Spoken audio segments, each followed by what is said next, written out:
Alright, welcome back to Miniature Game Montage and another What I've Learned video, this time with a focus on the vicious corpse grinder cult, the followers of Skin and Sinew, or Khorne.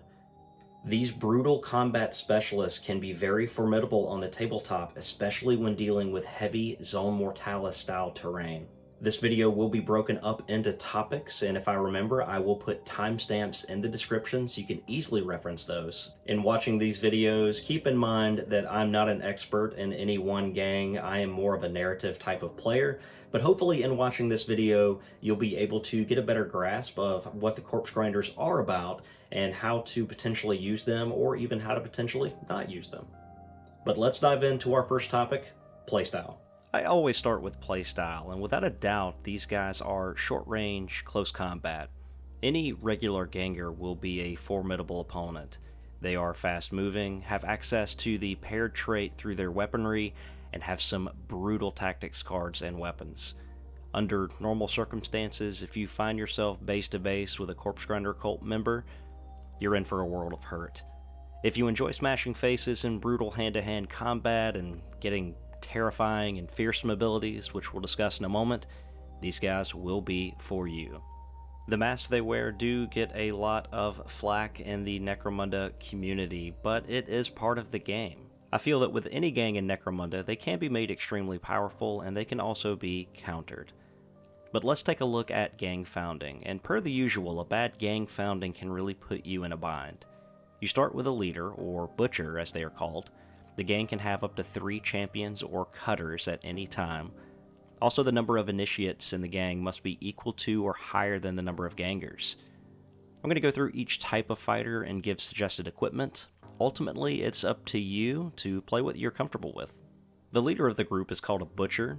At 130 points, he has a movement of 5 inches, weapon skill of 2, ballistic skill of 4, strength toughness of 4, 2 wounds and 2 attacks. He wears plate mail and a butcher's mask. The butcher's mask gives the fighter a 6+ save that can't be combined with other gear, but also can't be reduced by AP, so at minimum it's always a 6+ save. The mask is also terrifying, which makes an enemy fighter have to pass a willpower check if they want to fight or shoot you. This is a big one, and is often what can lead to arguments in all directions on the power of these masks. In addition, they have first to the fray, which gives them D6 on the charge instead of D3. With nothing else, you're dealing with an 11-inch threat range on these guys. This can be increased even further, which we'll discuss later. For weapons, paired and versatile are so good in this game, and they have access to both. I like paired here. Paired Butcher's Chain Cleavers gives +1 strength, which will make mincemeat of normal fighters. It's 2 damage, -2 AP.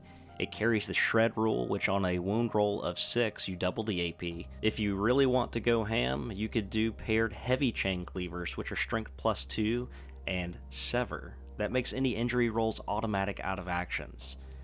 There's a pretty big price to pay for that, however, and you'll find regular paired cleavers will get the job done in most circumstances. 2 base attacks, doubled to 4 for paired, +1 for the charge, +1 for dual melee weapons, and you've got a leader launching 6 attacks at you, hitting on 2s, and wounding most of the time on 3s, AP -2 and 2 damage. He's a train wreck, and we haven't talked skills yet.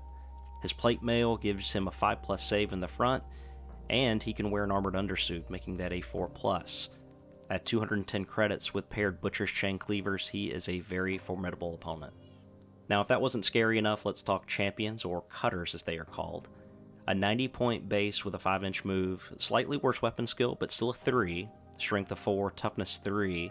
They get 2 wounds and 2 attacks, slightly worse on the 2d6 tests like leadership, cool, etc. They come with plate mail for that 6+ save all around, 5 up in the front. They are dervish, allowing them their versatile weapons to be 360 degrees. The cutter's mask they wear is also terrifying, similar to the butcher. Your opponent will need to pass a willpower check in order to shoot or make a fight action against them. I like to take advantage of dervish here and go with a rotary flensing saw. Its versatile range up to 4 inches, which extends off the charge. So without any modifications, they can charge up to 8 inches and hit fighters in a 360 degree arc up to 4 more inches away. While the weapon is forced to hit at versatile range, it is +1 to your strength, so normally wounding on 3s. It causes 2 damage and has an AP of -2. It also has knockback, allowing you to hit fighters into walls, causing more damage, and again has shred. You could opt for a paired option here as well. One of the things I don't like about the Flensing Saw is the lack of attacks. You'll find that Versatile, however, is extremely powerful in this game and something that has to be respected. For 145 credits, that's pretty good, and if you followed the box build, you'll have one on hand. Okay, let's talk the meat and potatoes, or the Skinners/Gangers. Once again, extremely formidable. A 5-inch move with a 3+ weapon skill, 5+ ballistic skill, strength toughness of 3, 1 wound and 1 attack. They also carry plate mail and a Skinner's Mask. The Skinner's Mask makes them difficult to charge. In fact, an opponent that wishes to charge them and attack must pass a willpower check to do so. In addition, they have Berserk Charge, which gives them an extra attack on the charge. Again, paired, and more paired. Doubling the attack characteristic is key here. Take paired Butcher's Chain Cleavers, for example, and now they have 2 base attacks on the charge with 2 more. 1 for the charge and 1 for Berserker. Then add another for 2 melee weapons. So that's a base of 1 becomes 5 with Shred.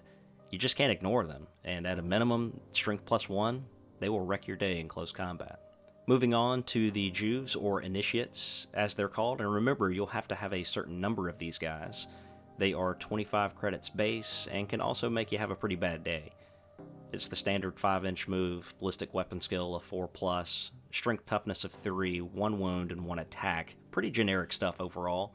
They have flak armor, giving them an overall 6+ save. These are terrific objective getters. The Initiate's Mask they adorn gives them the Infiltrate ability, which is huge, in addition to a +1 save. I can't tell you how powerful Infiltrate is in an objective-based game. In some narrative games, it's just downright broken, and we have to modify it. It essentially gives them the ability to set up almost anywhere on the battlefield. Equip them with a cheap boning sword for AP -2 and 2 damage. Even cheaper, you could use a flensing knife for AP -1 and rending. They can also carry pistols, hand flamers, and stub guns. You can make them super cheap and super effective.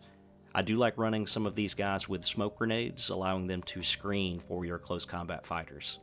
So in summary, these guys can be a downright nightmare in close combat situations and Zone Mortalis heavy type terrain setups. They have cheap objective getters with Infiltrate and can be paired with some pretty nasty skills, which we'll talk about next. The Butcher of the gang is primary of leadership, brawn, and combat. A lot of these skills require you to kind of already be in combat, which I find isn't normally the case. Typically when you get into combat, you're going to wipe somebody out under normal circumstances. Bull Charge is good because it gives you +1 strength on the charge and knockback. Remember, the Butcher is a strength 4 base, so even if you took Butcher's Chain Cleavers, you're now hitting on his weapon skill of 2, and you have a strength 6, so you're going to be wounding on 2s against normal fighters. Overseer from leadership is a big one here. These guys are all about combat, and that just provides positioning all day. On Cutters, if you took a versatile weapon, I do like Rain of Blows. This treats the fight as a simple action rather than a basic. In other words, you can make 2 fight actions with a 360-degree arc. They add Savagery as well. Avatar of Blood can discard flesh wounds. Frenzy gives them D3 additional attacks, which can help up that Flensing Saw. It does cause a -1 to hit, however. Slaughterborn increases their movement by 1 inch for the duration of the game for every unsaved wound the fighter inflicts on enemies with melee weapons. The more movement you can give to these guys, the better off they will be, and we're going to discuss how you can further impact that here in just a moment. But next, we're going to hop into tactics cards and look at the gang-specific tactics cards. And this is really where things can get wacky. You'll want Blood Surge in your deck. It helps your fighter avoid being pinned in the event your opponent passes a willpower check and shoots and hits you. Note this is different from the normal Blood Surge gang tactic. Blessed by Death can give a +1 weapon skill for the battle when you take someone out of action. Bountiful Feast can remove flesh wounds. Visions of Slaughter is really good. It applies to all friendly fighters and makes charging a basic rather than a double. It is -1 weapon skill when charging, but you probably have some of that to spare. Infamous Butcher allows you to give a fighter the Fearsome skill, making them harder to charge.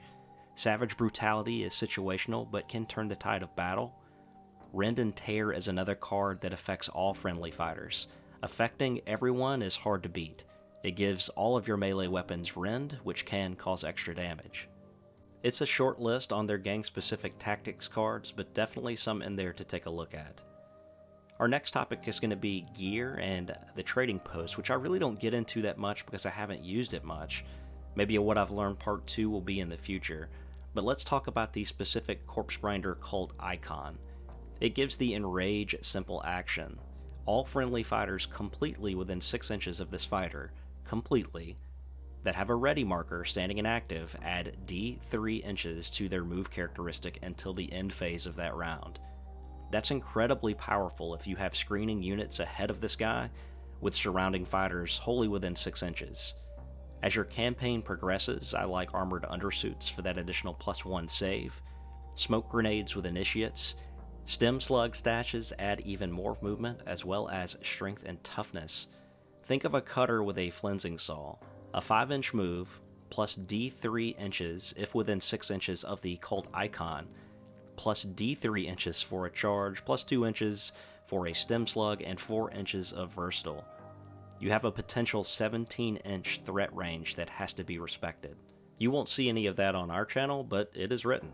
Now, all this said, I do get a lot of questions on how to counter the Corpse Grinders, and that is something that I did want to make as a specific topic for these guys. We definitely play on a lot of heavy terrain, which tends to lend to the Corpse Grinders' abilities. If you catch these guys in open terrain, you should eventually be able to pass a willpower check to pin them if it's a cutter or a butcher. With their limited range, pinning them really affects their ability to do what they do. Grenade launchers or template weapons like flamers are your friend against these guys. You can target the ground in front of them and not suffer the willpower check because technically you aren't targeting the fighter. I think it goes without saying you want to avoid close combat with these guys. Try to take out their initiates or gangers at range to force early bottle checks, and above all, keep your distance. Well, that about sums it up for what I have learned so far about the Corpse Grinder cult. Hopefully, I don't cause you to lose any friends over it, but to instigate it, I will put some Amazon affiliate links down in the description in case you are interested. These are for the US. In any case, I hope you at least found it interesting. If you have any feedback or things I missed or even got wrong, please feel free to leave a comment down below. There's always so much more to learn about the numerous gangs that inhabit Necromunda. I would like to give a big thank you to the 2022 Coffee Supporters Club.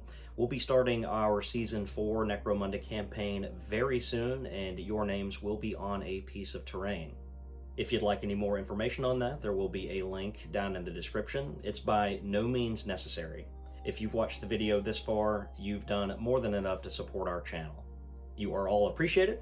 Thank you so much for watching, and we will see you in the next one. Take care.